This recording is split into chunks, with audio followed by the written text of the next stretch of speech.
We only live about 5,000 weeks here on Earth. And I often ask myself the question, how do I want to spend the minutes I have here on Earth? And for me, a big part of that answer is that I want to make some kind of meaningful, positive impact in the world. You could shovel $100 bills on my grave. Like, what good is money? It just isn't. It's not that valuable in the long term. But if I can make some kind of impact, that's what drives me. And I think in the world of real estate, the average group is not thinking that way. They're thinking, how do I maximize the return I can put in our pockets, which I appreciate, but you're not really thinking about the impact. So I think that's step one.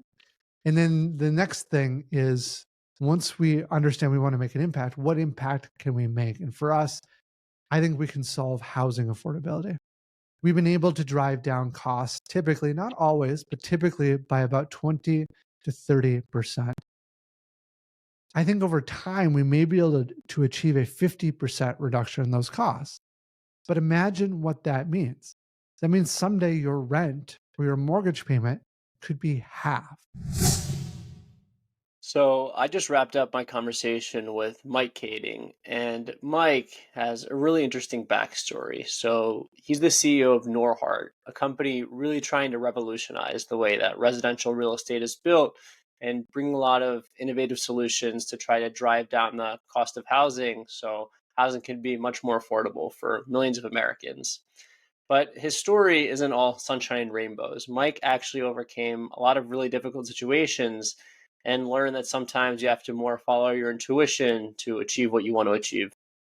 So, some of the things that we spoke about in particular, as I mentioned, were how entrepreneurship is more about following a feeling than a formula at times, why his company's mission is so important to him, and really the impact that it could have on millions of Americans, and the brutal truth about what it takes to run a $200 million company. I really enjoyed my conversation with Mike and think that a lot of the things that he discussed, there's a lot of value and lessons that can be taken away from them. So without further ado, here's my conversation with Mike Kaeding. Mike, how we doing? Doing really well.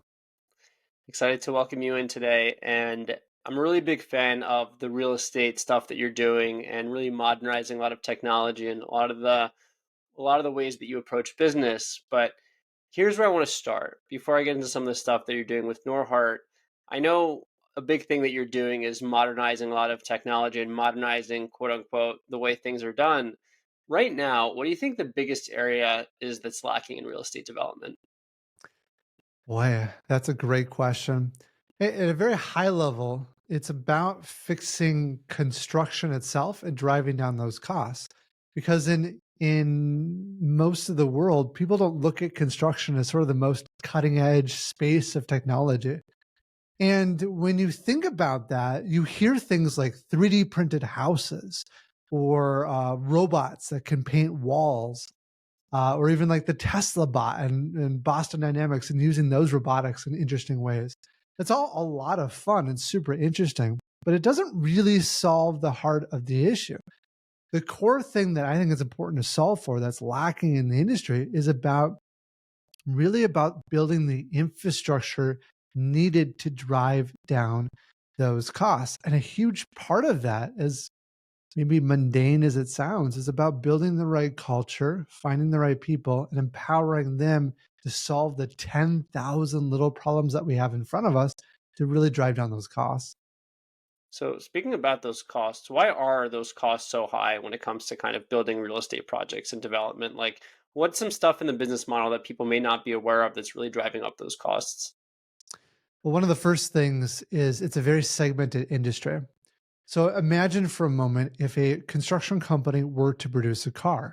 You'd have a different company installing the windshield, a different company installing the door, a different company installing the wheel. And then, of course, the wheel company, they would call you up and say, "Hey, I'm so sorry. I got delayed in another project and I can't get out there for 2 weeks." So your line would be shut down.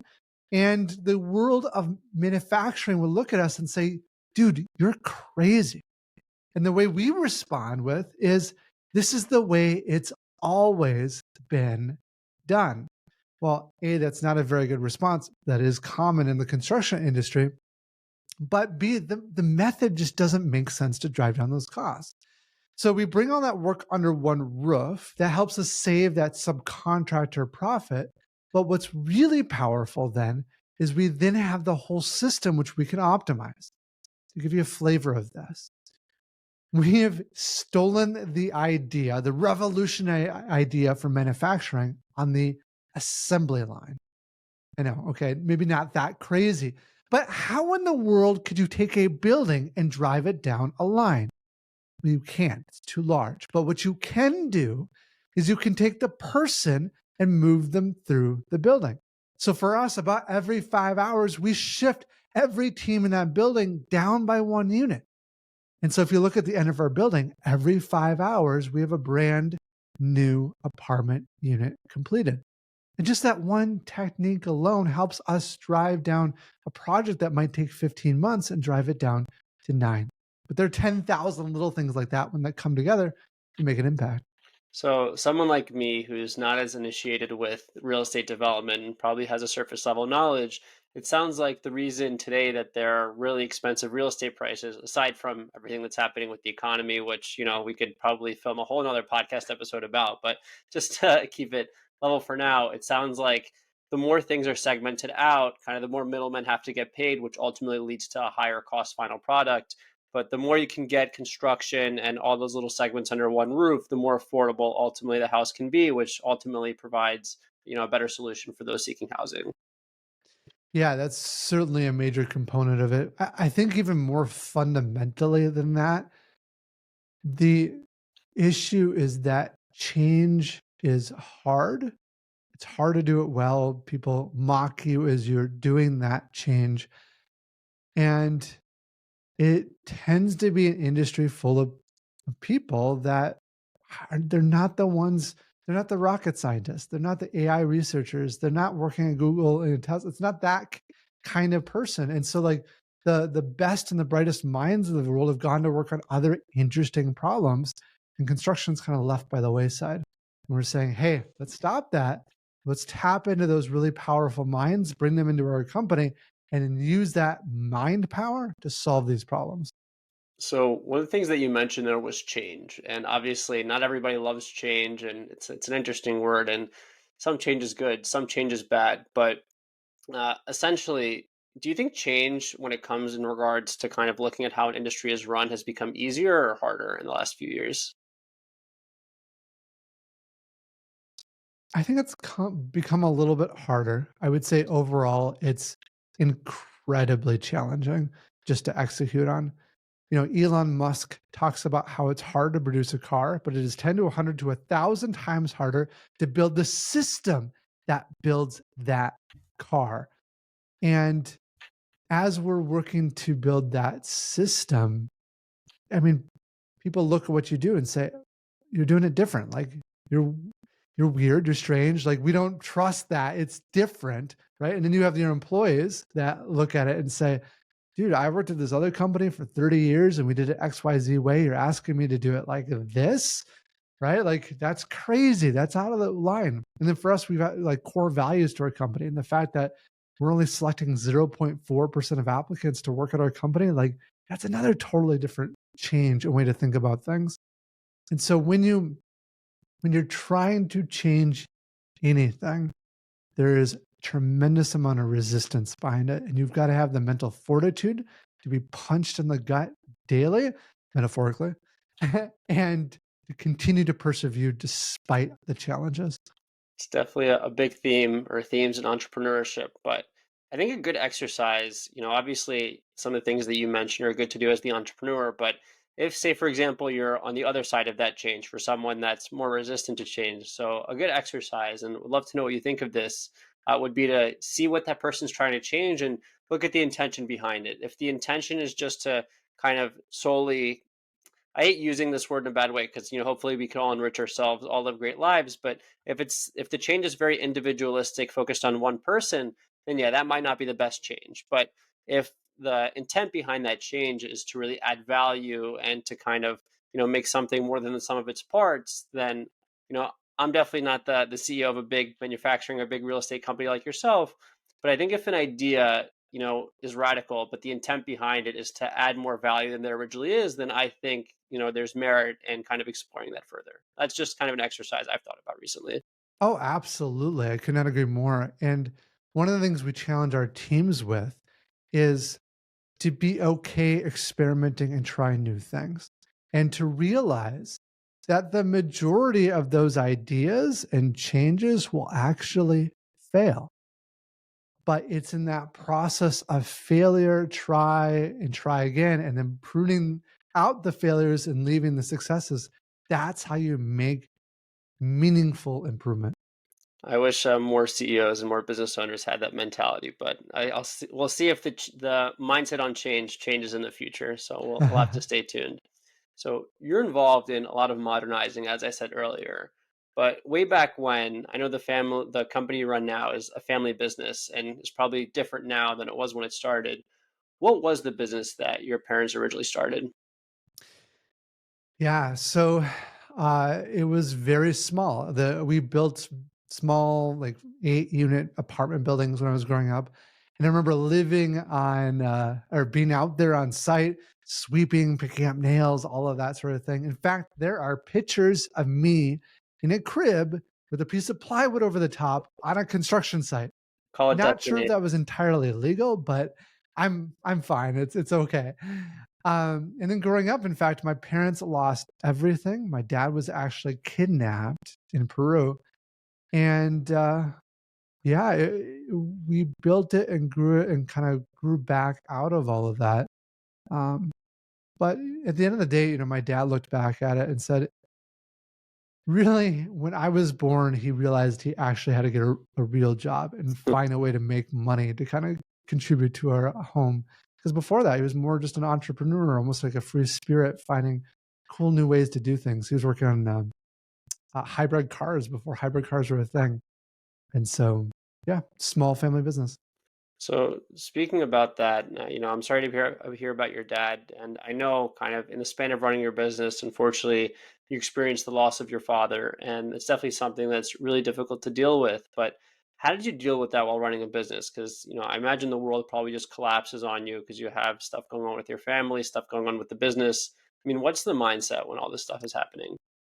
Yeah, it's horrible. So yeah, I went off to kind of give a little bit of background. I went off to college, and the one thing I knew in college is that I wanted nothing to do with the family business because I don't want people to think it was given to me. And after that, I decided to join though, and the reason that was is that deep down I knew I wanted to make some kind of meaningful, positive impact in the world. And if I put my ego aside, I could take this small business and help grow it to something much larger. So my dad and I had a really a great experience working together for a couple of years, and then one day, he passed away unexpectedly. One day he was here, and the next day he wasn't. I mean, it happened on Friday, Saturday, and the next Monday I was CEO of this company. And that was so hard, um, in part because I hadn't built up confidence in myself. Right, there was so much that I didn't know. And I remember during this time we were building a new apartment building called Emberwood Apartments. And the city staff, uh, I had a kind of a rough time with them initially because I didn't understand the importance of first building a relationship. And the city staff ended up shutting me down twice during that project. And the second time they shut us down, they pulled me into the city offices. This is about the time my dad passed. Pulled me in the city offices and said, Mike, we don't think you have what it takes. Those We don't assholes. think you Thank you. I wish I had you there. It was horrible, right? It was like just a deep, dark moment. And then those gut punches. Now, those gut punches happen literally all the time, but that was a big one for me. And I had to hire someone quick to kind of fill that gap. And he was sort of a front man as we did the work behind the scenes. And I remember a few months before we were supposed to open, we had a water main buried about 15 feet in the ground. It was like 1,000 feet long. And somewhere the test showed that there was a pinhole water leak, but we had no idea where. So I'm out there for weeks on end from sunrise to sunset with the excavator, pleading him to stay there as I'm in my nicer clothes, like digging with my hands, looking or this dang leak. We eventually find it. And I remember a few days before we were supposed to open the building, the inspector said to us, said, there's no way. You guys aren't opening. I'm here thinking to myself, I have families that are about to move in. Like, what am I supposed to do? And so we worked crazy hours through the night. And I remember the very last day, about a half a dozen inspectors took a half a day inspection. They looked at every nook and cranny of that building. And I remember at the end, the head building official pulling me aside in the parking garage saying, Mike, I know we were hard on you, but honestly, looking at this project today, this is the nicest project that we've opened in this city. And that was kind of that moment of finally like, maybe I can actually do this. So, do you think it was the willingness to look past what these city officials were telling you that really led you to kind of making that leap and doing what you felt was right? And in the end, they kind of uh, ate their own medicine in a way. Yeah, yeah, yeah, absolutely. Because throughout my career, I mean, that's just one example, but every step of our journey, there are people that have degree of power over my life that look at me and say, Mike, you're crazy. What you're doing doesn't make sense. It's different. We're not used to this. And we're uncomfortable with it, right? We think you're nuts. I've been told this before too. So, misery entrepreneurship loves company, either or, not mutually exclusive at times. Exactly. And if you're not hearing that, that means you're not changing things. You're not making a meaningful impact. And so you've got to get comfortable that you're going to get that feedback all the time. And that was certainly an experience of getting that feedback. And you just kind of have to put one foot in front of another day after day, doing all that you can with massive action to do the right actions, even if you're not 100% sure things are going to work out. From a higher perspective, just thinking about entrepreneurship, because you're an entrepreneur and I want to get into some of the stuff that you're doing with your company. But when we think about entrepreneurship, certainly it's a difficult journey and something that I tweeted recently. So a little background about myself. I've probably mentioned this to my audience before, but just for some background on me, I've been running this podcast for 8 or 9 months. I've slowly started to get some organic growth, really enjoy the conversations that I'm having, slowly trying to improve as a host. But if there's one thing I've noticed, it's that if I try to follow some sort of formula, then something always gets stuck, or there's just like the feeling's not there. So, something that I tweeted the other day was actually entrepreneurship is more about following a feeling than a formula. I would love to know what your thoughts on that are. Hmm. Yeah, that's powerful. I would agree. I think there's certainly a lot of what we do that you can use numbers and information to help provide insight. But at the end of the day, so many decisions that you make, you don't have a clear right and wrong answer. And so you've got to make the best gut feeling call that you can actually make. And it's terrifying, it's nerve wracking, especially if you're new at it. Um, but that's part of the journey, and you may fail. In fact, most people do, and that's okay. That's the beauty of, at least here in America, that we don't get punished that much. You may lose a lot of money, but Yeah, you're not going to the prison, right? Like you get a shot at bankruptcy, you get to try it again. It's pretty amazing, and that's what helps make the economy move forward. for sure. You have to have a certain level of peace in the chaos as an entrepreneur. I would definitely look at it from that perspective. Yes, yes. So to get into more of what you're doing, so you're the CEO of Norhart, and your company has a lot of really incredible stuff, and I think has a really great, you know, mission and kind of social mission as well. And we've touched upon this a little earlier, but what do you think are the main things that Norhart has done that are different than kind of the traditional way that residential properties are built? Well, I think the first one is just the mindset. For me, my dad died young, and it reminded me how short life really is. We only live about 5,000 weeks here on earth, and I often ask myself the question, how do I want to spend the minutes I have here on earth? And for me, a big part of that answer is that I want to make some kind of meaningful, positive impact in the world. You could shovel $100 bills on my grave. Like, what good is money? It just isn't. It is not that valuable in the long term. But if I can make some kind of impact, that's what drives me. And I think in the world of real estate, the average group is not thinking that way. They're thinking, how do I maximize the return I can put in our pockets, which I appreciate, but you're not really thinking about the impact. So I think that's step one. And then the next thing is, once we understand we want to make an impact, what impact can we make? And for us, I think we can solve housing affordability. We've been able to drive down costs, typically, not always, but typically by about 20 to 30%. I think over time, we may be able to achieve a 50% reduction in those costs. But imagine what that means. That means someday your rent or your mortgage payment could be half. Think about the impact that can make in society, especially because housing, yeah, is such a big part of our budget as a society. For And then once we've outlined that, then we start to have to think about, how do we think about this problem differently than other companies? One big one is vertical integration. And I get groups that question me on that all the time. But that's helped enable us to drive down those costs. Once we've got that vertical integration in place, then we can start applying technologies and techniques that really revolutionized manufacturing. And so we have a partnership with Toyota, for example, to fly some of the executives out to come help work with us to apply the principles that they've learned in manufacturing into the world of construction. And so then you can start to see, you get the right vision overall, and then you just go a level deeper, work on that, a level deeper, work on that.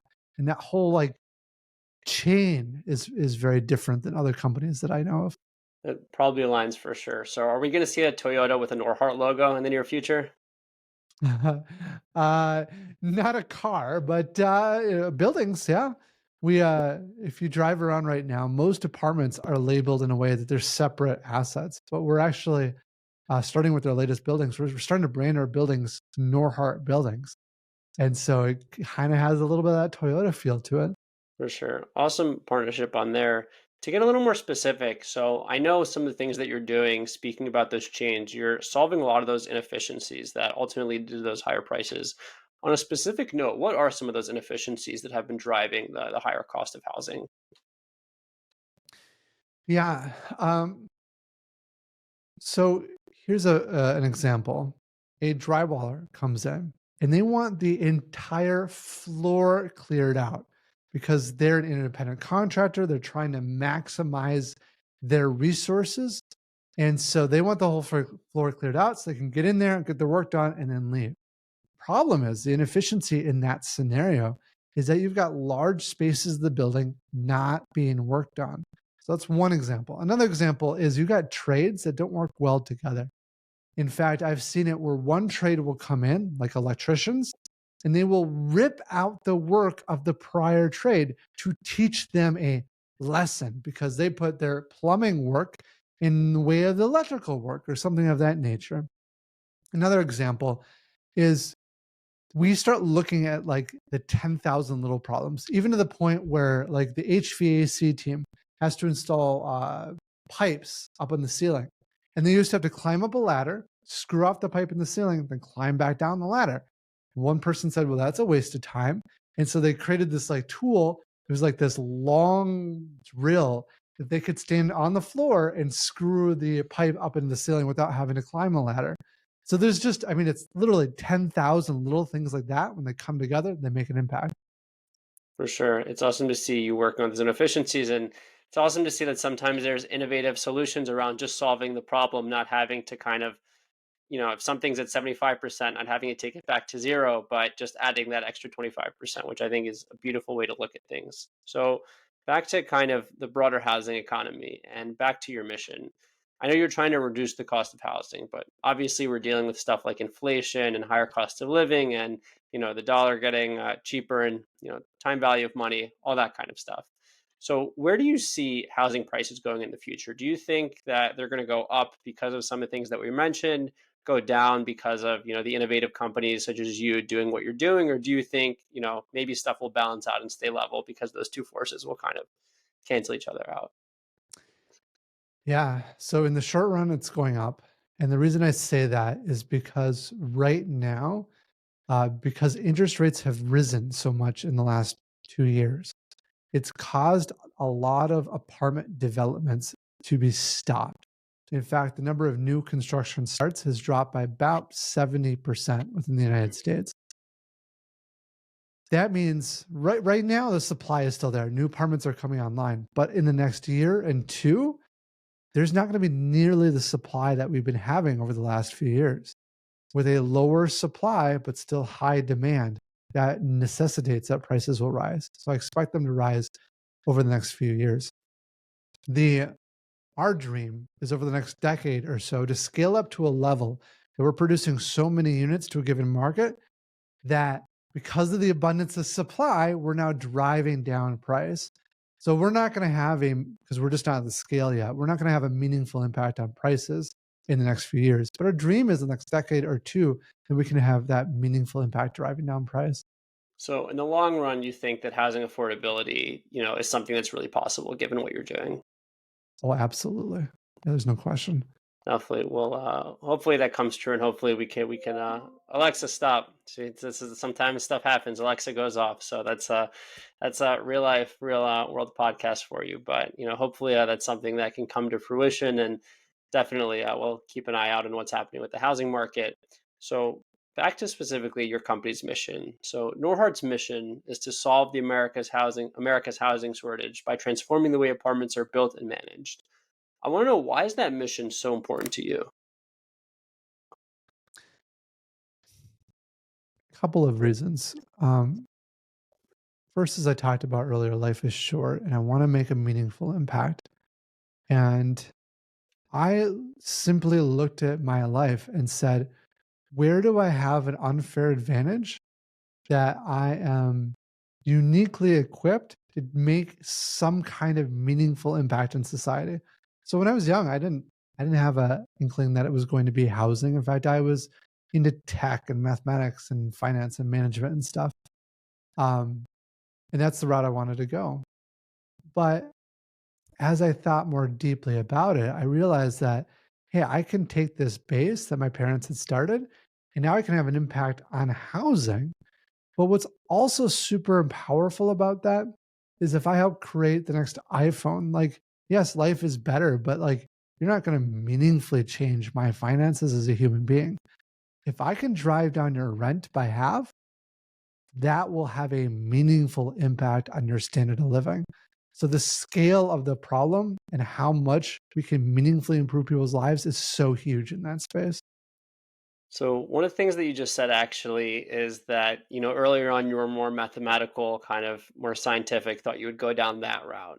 Do you think Mhm. that a lot of entrepreneurs end up pursuing ventures and things that when they were younger they never thought they would get into?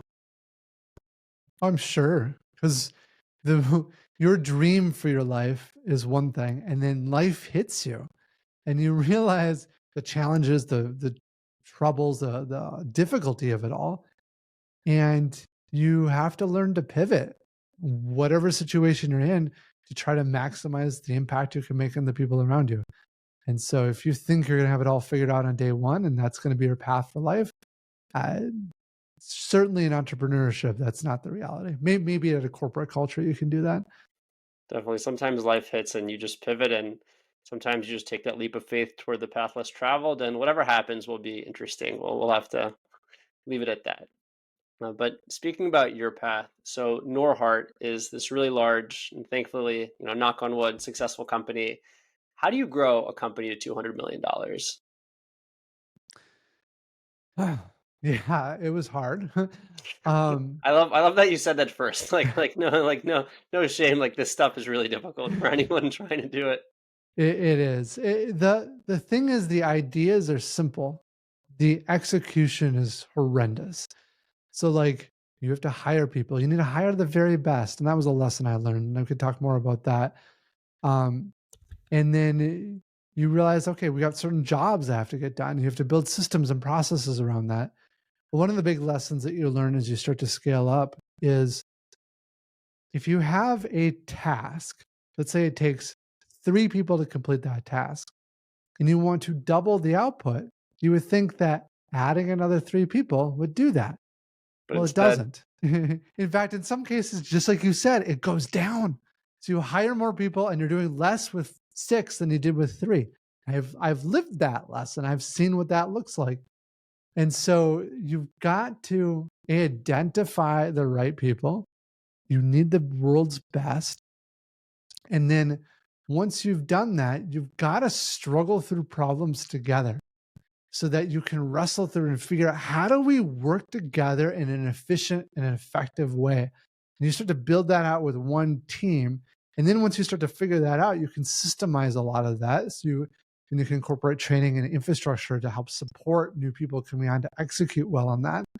Um, and then for us, like one of our next steps of growth is to expand in other states. And I'm just thinking, dude, to do all of this again in another state, like I am literally having to build it from scratch again in many ways. And so we're starting to think about those problems. It's just hard. It's hard. that was the perfect answer because you start with it's hard and you end with it's hard and it's hard, but I think the middle of the process is what the middle of that sandwich is what makes everything worth it. So glad to see that you're on that journey. So, Mike, on a more personal note, you had a post on LinkedIn that really stood out to me, and that's why I kind of want to bring it up. You spoke about your daughters and raising Mm. entrepreneurial children. First, it's awesome that you have a beautiful family, and you have that, and that's kind of probably helps you go every day and really enjoy life to the fullest. But knowing everything that you know about entrepreneurship and how difficult it is, do you think you would want your kids becoming entrepreneurs? I want what's best for them. And so if they want to go work a typical corporate job, that's great. If they want to be a dancer, then I support that. If they want to get into entrepreneurship, I support that as well. What I don't want is I don't want them to follow in my footsteps because they think that's the path they need to follow down. Because they're not going to be very good at it unless they're passionate. Like you can't do this unless you love what you do because there's so many days you're going to hate Because it's it. gonna drive you crazy a lot of the days, and if that passion isn't enough to outweigh, like, those crazy days, then it's just not gonna work probably. Exactly. You don't have the fortitude to put step after step after step, knowing that people around you are pushing against you. Um, so yes, I mean, in short, like if that's legitimately what they want to do in life, I love that. I support that. I'll help them in any way I can. But if that's not really who they are, if they're not passionate about that, it's not it's not good for them. It's not good for me to try to force them down a path that's not right for them. I love that answer, and, I hope that they're happy with whatever path they choose and that you have a really accepting mindset around that. On a parting note here, we've spoken a little about entrepreneurship, Norhart, and getting into some of your parenting philosophy and raising kids. On a high level, what would you say your philosophy is around work, life, and finding happiness?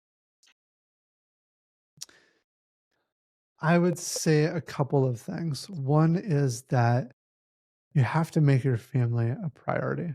If you don't, the work will just consume everything. And so for me, there's a few things that I do, like coming home the same time every night, making sure that I'm there with my kids at dinner and putting them to bed, making sure that I'm kind of at home, even if I'm working, still at home on the weekends. And yeah, that's critical. Otherwise, if your home life starts to fall apart, you're very ineffective at work. Then with work, if you're gonna be an entrepreneur, the reality is it's not a 40-hour job, right? And it's a ton of hours. Like this morning, I think I was up at 3 a.m. starting work. Like that's not every day, but that's what happens, right? There's days that are like that. You gotta put a lot of energy and effort in. And so if you want a life that is more relaxing and more time with the family, just doing nothing, just hanging out watching TV, entrepreneurship is not the right fit. Um, but if you want to change the world, I think there is a path there to be putting your family first, supporting them, and executing the way that you need to. No, I think there's not a perfect answer, but I love the way that you answer that in the sense of you kind of just figure out what you want and figure out the best way to fit around that. And there's going to be some great days and some not so great days, but if you have the fortitude to put one step in front of the other, regardless of what you're chasing, I think you'll succeed. And Mike, thanks so much for adding so much value in a value packed episode, and thanks for coming on the podcast. Yeah, thanks for having me.